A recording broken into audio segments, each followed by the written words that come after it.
Salam əziz uşaqlar. Bugün mən sizin üçün miqyas və təhriflər mövzusuna aid olan məsələlərin izahını verəcəm. Çox geniş şəkildə bunu izah edəcəm ki, testləri işləyən zaman, həll eləyən zaman məsələləri heç bir problem yaşamayasınız. Gəlin ilk öncə görək miqyas və təhriflər nədir? Biz bu haqda bilirik. Onsuz da miqyasın nə olduğunu bilirik, təhriflərin nə olduğunu bilirik.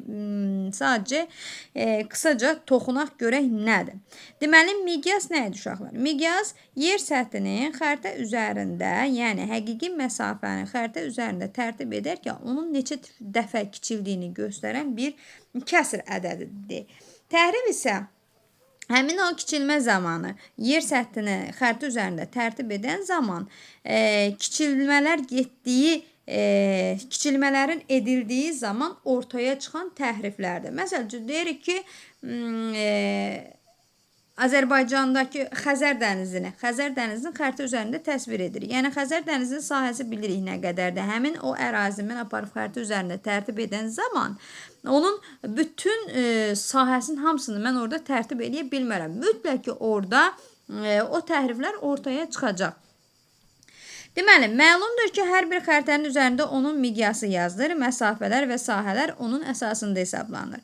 Yəni, biz xəritələrin üzərində miqyasın yazıldığını hər zaman görürük və buna əsasən də biz xəritələrin üzərində miqyasdan istifadəni iki yerə böləcəyik, baş miqyas və xüsusi miqyasa. Görək, baş miqyas nədir, xüsusi miqyas nədir? Baş miqyas nədir? Baş miqyas xəritənin kənarında yazılan miqyasa deyilir. Və bu baş miqyasa əsasən məsafələr yalnız sıfır təhriflər xətti üzərində dəqiq hesablamalar aparmaq üçün istifadə olunur. Bəs xüsusi miqyas nədir uşaqlar? Xüsusi miqyasa gəldikdə isə xəritənin təhriflər olan hissələrində istifadə olunacaq və xüsusi miqyası tapmaq üçün biz meridian və paralellər arasında olan həqiqi uzunluğu xəritədəki uzunluğa bölməklə təyin edəcəyik. İndi mən sizə bunu söz şəklində burada izah verdim. İndi isə keçdik məsələlər üzərində tətbiq eləməyə. İlk öncə gəlin elə burada dərslikdə veribdir. Tapşırıq 1-dən başlayaq. Görək, xüsusi miqyas necə tapılır? Əsasən demək olar ki, testlərdə xüsusi miqyasın tapılmasını istəyəcək sizdən. Birinci tapşırıqda deyir, A və B nöqtələr arasında məsafənin meridian üzrə dərəcə və kilometrlə hesablayın. Biz ilk öncə nəzər yetirməliyik ki, A və B koordinatlarını müəyyən etməliyik. A-nın koordinatını müəyyən etmək üçün A-nın hansı paralelin və hansı uzunluğun üzərində yerləşdiyinə nəzər yetirək.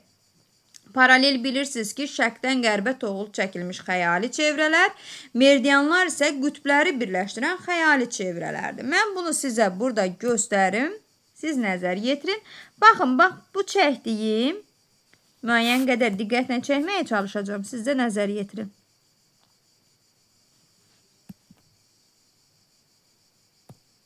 Aha, baxın, bu çəkdiyim, deyəsən, mən çəkə bilmədim burada. Bir dəqiqə gözləyin. Aha. Bunun üzərində çəkmək olmur, gərək bu PDF-in üzərində proqram onu yerləşdirəsən, eyb yox. Yenə də deyirəm, A nöqtəsinə baxaq. A nöqtəsi yerləşir 40-cı paralelin üzərində və uzunluğunu verməyibdir bunun. Elə 40-cı paralelin üzərində yerləşdiyini göstərir. B nöqtəsi isə yerləşir 20-ci paralelin üzərində. A 40 şimal enliyində, ekvatordan şimaldadır 40 şimal enliyində. B isə ekvatordan cənubda olduğuna görə 20 cənub enliyində yerləşir. Fərqli-fərqli paralellərdədir. Gördüyünüz kimi fərqli-fərqli enliklərdədir. Ancaq eyni meridianın üzərində yerləşir. Yadınızda biz deyirdik ki, əgər eyni meridianın üzərində yerləşən məntəqələr arasındakı məsafəni tapmaq istəyiriksə, onların yerləşdiyi enliklərin arasındakı dərəcə fərqini tapmalıyıq. A 40 şimal enliyində, B 20 dərəcə cənub enliyində. Mən bunu burada qeyd edirəm. Deməli, A yerləşir 40 şimal enliyində, B yerləşir 20 cənub enliyində. Bunları tez toplayaq. 40-ın üstünə gəlirəm 20, eləyəcək 60 dərəcə.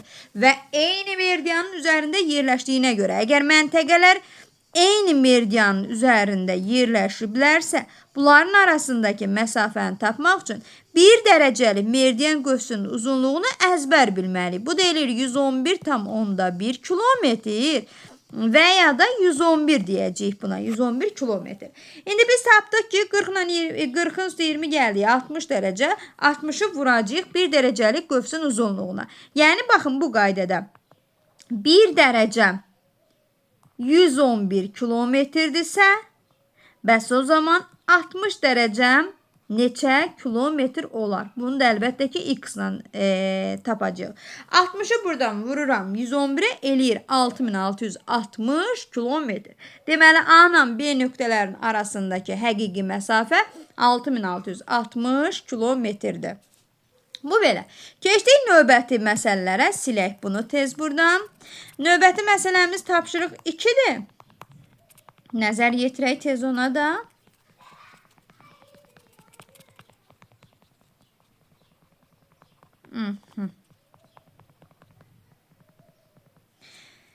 İkinci məsələmiz deyir ki, 40 şimal enliyində yerləşən Bakı və Ankara şəhərləri arasında məsafəni paralel üzrə dərəcə və kilometrlə hesablayın. Gəlin bunu dərəcə və kilometrlə hesablayaq.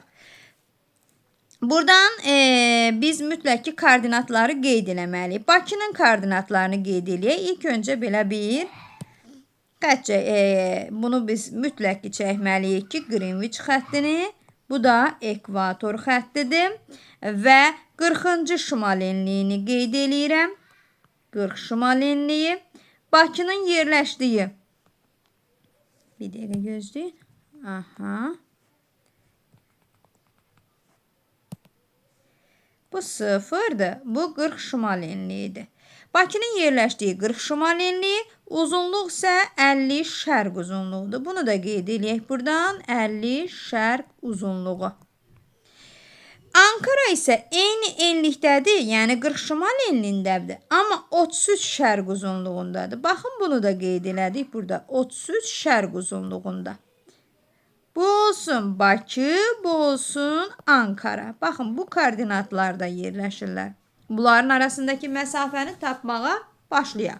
Deməli, fikir verirsinizsə, bunlar eyni paralelin üzərindədir. Eyni paralelin üzərindədirsə, bunların arasındakı bunların arasındakı dərəcə fərqini tapmalıyıq. Ondan sonra gedib həmin paralelin dərəcə qiymətinə fikir verməliyik. Gəlin ilk öncə bunların arasındakı dərəcə fərqinə baxın. Gördüyünüz kimi hər ikisi eyni yarımkürədədir. Biz də demişik ki, eyni yarımkürədə yerləşən məntəqələrin arasındakı dərəcə fərqini tapanda çıxırıq. Fərqli yarımkürədə olanda isə biz bunları toplayırıq həmişə. 50 şərq uzunluğu çıxılsın 33, bu da eləyəcək 17 dərəcə. Deməli, A-la B-nin arasında 17 dərəcə var. Bu bizim dərəcə ilə tapmağımız idi. İndi biz bunu kilometrlə hesablayaq. Və fikir veririk ki, hər iki məntəqə 40 şimal enliyin üzərindədir. Və bizə mötərizədə verib ki, 40 dərəcəli paraleldə 1 dərəcə qövsün uzunluğu 85,4 kilometr. Bu nə deməkdir?